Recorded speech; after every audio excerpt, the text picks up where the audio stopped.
সবার আগে বাংলাদেশ দেশ গড়ার লক্ষ্যে শীর্ষক প্রশিক্ষণে অংশগ্রহণ করার উদ্দেশ্যে নাটোর থেকে রওনা দিলেন নাটোর জেলা যুবদলের সভাপতি এহাই তালুকদার ডালিম, সাধারণ সম্পাদক আনিস আলী সহ অনেক নেতৃবৃন্দ।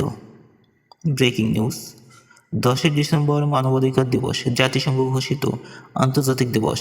2025 সালের আন্তর্জাতিক মানবাধিকার দিবসের প্রতিপাদ্য মানবাধিকার আমাদের প্রতিদিনের জন্য অপরিহার্য, বলেছেন জনাব তারেক রহমান।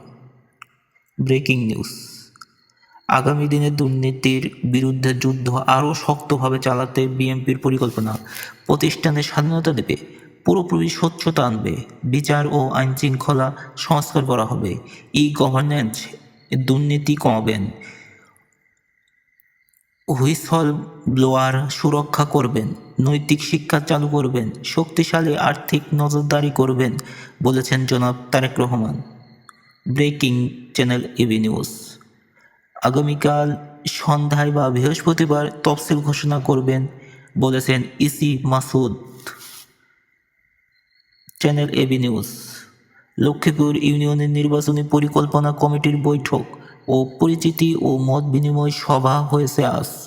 সভায় প্রধান অতিথি ছিলেন জনাব মোহাম্মদ রফিকুল ইসলাম মাস্টার, প্রধান বক্তা ছিলেন জনাব মোহাম্মদ ফয়সাল আলম আবুল ব্যাপারী, নাটোর থানা বিএনপির সভাপতি এবং সাধারণ সম্পাদক। চ্যানেল এবি নিউজ: হাশরের ময়দানে কেবল দাঁড়িপাল্লা মার্কা থাকবে, বলছেন জামাত প্রার্থী। ধর্ম ব্যবসা শুরু করে দিয়েছেন তারা।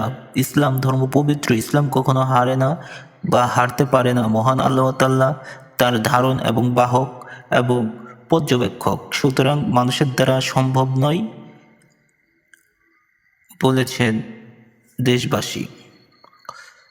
আজকের মতো ওই পর্যন্তই। আগামী চ্যানেল এবি নিউজে আবারও চলে আসবেন। সকলে সে পর্যন্ত ভালো থাকবেন, সুস্থ থাকবেন এবং ভিডিওটি ভালো লাগলে অবশ্যই শেয়ার করে ছড়িয়ে দেবেন ফেসবুক, ইউটিউব, টুইটার সকল স্তরে।